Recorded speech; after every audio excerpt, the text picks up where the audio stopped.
ঝাড়ু মেরে ঝেঁটে বিদায় কর। উফ, আর পারি না। এই বাড়ির মহিলারা এত খারাপের খারাপ, এত অসভ্য, কি আর কমু। সারাদিন শুধু কাম করায়, ঝাড়াটা ধুইয়ে দে। জানেন এই বাড়ির মহিলারা এত জঘন্য। কইছিলাম আফামনি আমার একটা সুন্দর দেখে শাড়ি কিনা দে, আমি আমার বয়ফ্রেন্ডের লগে ঘুরবার যাব। হ্যাঁ আমার কয় কি জানেন, তোর আবার কিসের বয়ফ্রেন্ড? আচ্ছা আপনারাই কোন তো, আমি কামের বাড়ি দেখি কি আমার কোনো মান সম্মান নাই? আমার কি বয়ফ্রেন্ড থাকতে পারে না?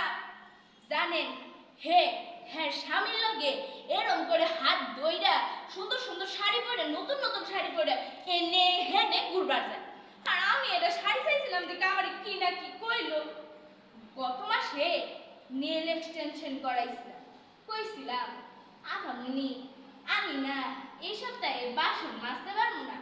আমারে কয় কি জানেন, যা এক্ষুনি বাসন মাজ, এক্ষুনি কাপড় কাচ।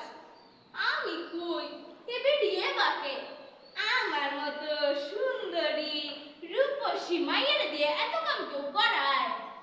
যদি লেখাপড়াটা করতাম তাইলে তো আর আমার এই বাড়ির কামের বেরিয়েও লাগতো না।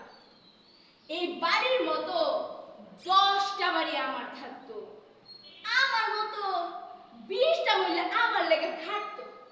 কি আর করমু, মাই কইছিল লেখাপড়াটা কর, লেখাপড়াটা কর।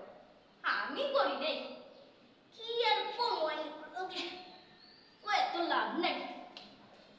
জানেন আমার না, আমার যে বয়ফ্রেন্ডটা এটা আমার একটুও ভালো লাগে না।